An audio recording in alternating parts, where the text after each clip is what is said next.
around again. Carly Simon. Hello, this is Steve, right in the afternoon. Tuesday afternoon.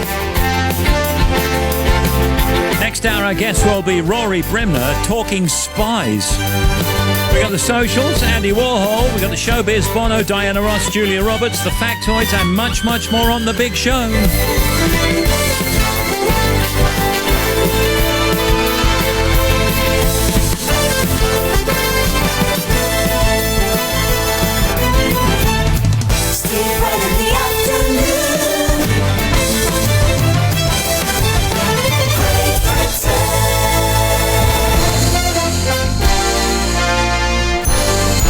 This is Radio 2 on the BBC Sounds app on your smart speaker and on 88 to 91 FM. BBC News at 4 o'clock. This is Mike Powell. The Labour leader, Sir Keir Starmer, has criticised the government for not doing enough to address the spiralling cost of living in the Queen's speech. Sir Keir said Boris Johnson was bereft of ideas and called again for a windfall tax on gas and oil companies. This morning, Prince Charles set out 38 bills and draft bills which the government says will strengthen the economy and ease the cost of living burden. Our deputy political editor, Vicky Young, says the speech had two distinct audiences. One, of course, voters, but also his own party. He's come under huge scandal from his own MPs. I remember there was going to be an ambitious relaxation of planning laws, for example. That's had to be ditched. Smaller things like the import of fur and foie gras, that was going to be banned. That's been ditched too. A lot of that to keep the right wing of his party happy. The question is, how much is there for the voter? The Irish Prime Minister has warned Boris Johnson not to override the post-Brexit trading agreements regarding Northern Ireland. Micheál Martin, spokesperson, said any unilateral action would be destabilising. The Prime Minister has called for changes to the Northern Ireland Protocol after the DUP threatened to stop an executive being formed in the Stormont Assembly. Sinn Féin has said the democratic outcome of last week's election must be respected. The DUP MP Carla Lockhart says her party will only do so when their concerns are addressed. The government cannot have the protocol and the executive. It is one or the other.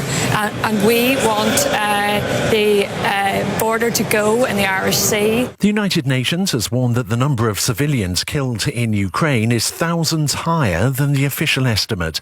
The UN has formally recorded that 3,381 civilians have died in the 11 weeks since the Russian invasion. The body is now working on a new estimate.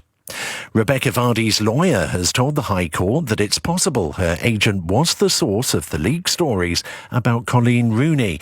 The two footballers' wives are involved in a libel trial. Ms Rooney had accused Ms Vardy of revealing information from her private Instagram account. Ms Vardy denies this and is suing Ms Rooney for damaging her reputation. A Turkish Airlines flight taking off from Tel Aviv in Israel had to make an unscheduled return to the terminal after passengers began receiving pictures of crashed planes on their phones. Our correspondent in Jerusalem, Tim Franks, says it's thought to have been a prank. As the Turkish Airlines-operated flight was taxiing for departure, passengers with iPhones started receiving unsolicited images of a plane crash. Disquiet, also reported as panic, ensued. The crew told the captain, who taxied back to the terminal. The airport authorities say that a group of young Israelis, as they put it, have been identified as the suspects. The plane has taken off without the 11 suspects who are now in custody. BBC News, it's 3 minutes past 4. Thanks, Mike. BBC Radio 2. Sport now, Shojo Saka.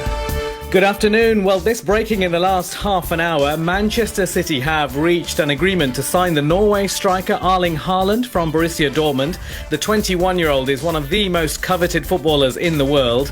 He'll move to City this summer after they activated what's believed to be a £63 million release clause. Liverpool can draw level on points with Manchester City at the top of the Premier League tonight. That's if they beat Aston Villa. 3 Chelsea players have been shortlisted for the Women's Super League Player of the Season. They are Jess Carter, Sam Sam Kerr and Guro Wrighton. The Professional Cricketers Association have released a statement saying the former England batter Graham Thorpe is seriously ill and in hospital receiving treatment. Thorpe was the England batting coach until earlier this year. His prognosis has not been disclosed.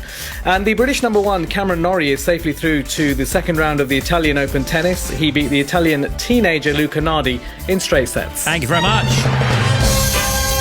This is Steve Wright in the afternoon. The Big Show, playing everywhere.